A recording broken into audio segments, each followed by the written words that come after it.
Okay then guys, welcome back to another video here in Outriders, and today we have got a massive mega thread posted up by the ASCENSION with regards to the Worldslayer launch balancing, and there does seem to be a lot of motive behind this considering how it was that the original base game of Outriders actually went. There are so many different things, including the general state of combat and difficulty, builds, sets and mods, and the overall performance of those, weapon balancing, amplifier builds and triggers that are all going to be changing throughout the release of Outriders Worldslayer. In this article, the ASCENSION actually addresses a hell of a lot and it does go into great detail. So for that reason, I will leave the link down in the description if you guys want to go and check it out. But we're going to be giving you guys the biggest breakdown of this and the most important parts here in today's video. If you haven't already, smash that beautiful blue thumbs up and subscribe with post notifications turned on. It'd be greatly appreciated. But with that being said, let's jump in to the Worldslayer balancing information. So as we all know, the original base game for Outriders was a little bit shaky, and there was a lot of things that could have been changed within the game, and they do actually seem to have addressed a lot of it here in these patch notes. The main reason for the big problems and the quote-unquote carry culture that was revolved around this game was solely because of the difficulty behind the expeditions. That being said, there was also, as we all know, a one build motive behind each character class. Therefore, the Devastator would use a specific build that would be the overall damage output, the same with the Technomancer, Pyromancer, and the Trickster. They all had the one class build, and they do seem to have addressed the problem with that in here, that's for sure. Now, in Worldslayer, for the first part of this, we are going to talk about the state of combat and the difficulty, and they have actually aimed to bring the more streamlined and stable environment for players with an introduction of the Apocalypse tiers. Now, this has replaced the challenge tiers, and they were able to take a look at the enemy damage curves and make them less steep.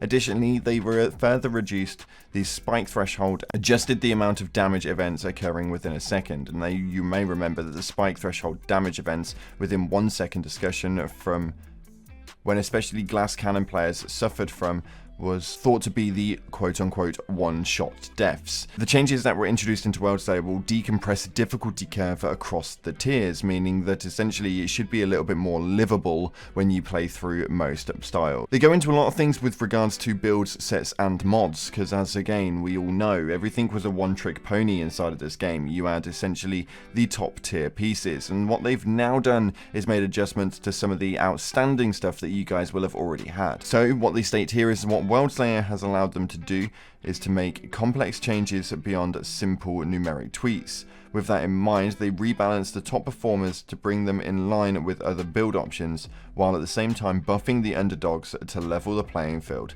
So here's just a couple of examples right here. We've got the Torturous set has become a dedicated Hypercleave set, sharing a portion of the main target's damage with all enemies affected by its aura.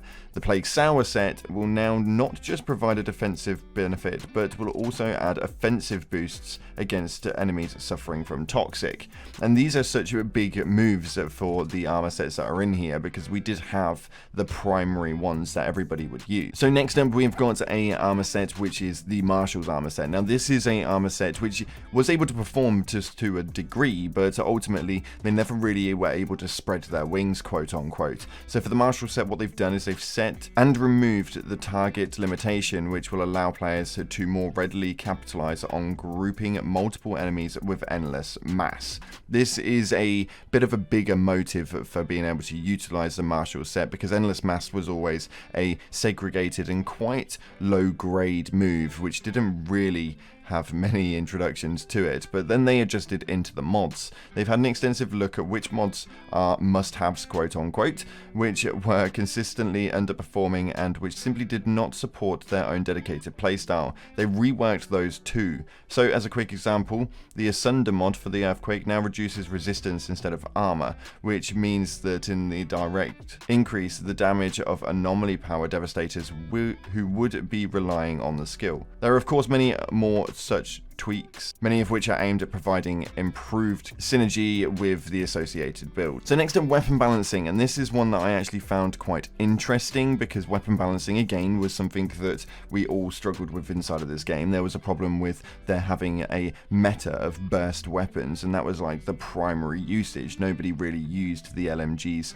per se, maybe some double guns and LMGs with the anomaly round builds, but other than that there wasn't really much of a motive for any sniper rifles or anything like that. Now they do talk in this article about nerfing the TAC AR, although have said that it wouldn't have resolved the issue in the first place, so I'm really glad about that one. But what they have looked at is which weapon types struggled in what way, and they aimed to provide precision buffs in place where they could use the capacity to do so. Most commonly, you will see tweaks to damage and range for many variants, as well as changes to accuracy, stability, RPM, and critical multipliers in others. These changes were tested during the most recent Worldslayer beta and seemed to have a big impact on the players felt about the weapons balance overall. And I can say that the weapon balancing did feel a hell of a lot better inside of this game, and it meant that there was a lot more motive for being able to utilize and use a lot of other weapon sorts. There is a massive part of this article here with regards to amplifier builds, and it says long live the king.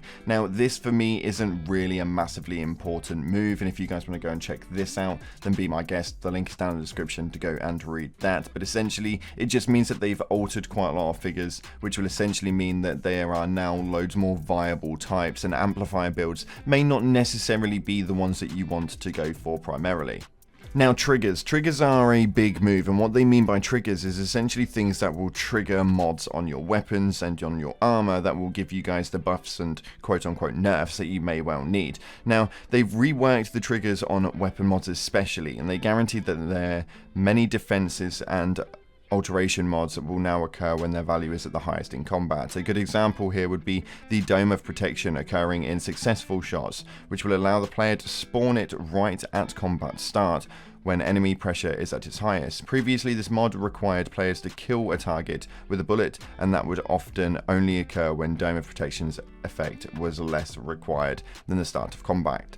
So essentially there are so many different new mods. There are loads of mods for armor sets, weapon pieces and stuff like that had original triggers that were generally like on kill or had to be like a critical shot trigger that have now been sort of like altered. So there was a massive one right here, which is the bone shrapnel one, and this was something that a lot of people were using. Now they said that finally we unified mods into the same triggers, so there would be no dissonance when switching or upgrading from one to another, such as the bone shrapnel to ultimate bone shrapnel. Previously, bone shrapnel had a kill trigger and the ultimate bone shrapnel had a critical shot trigger.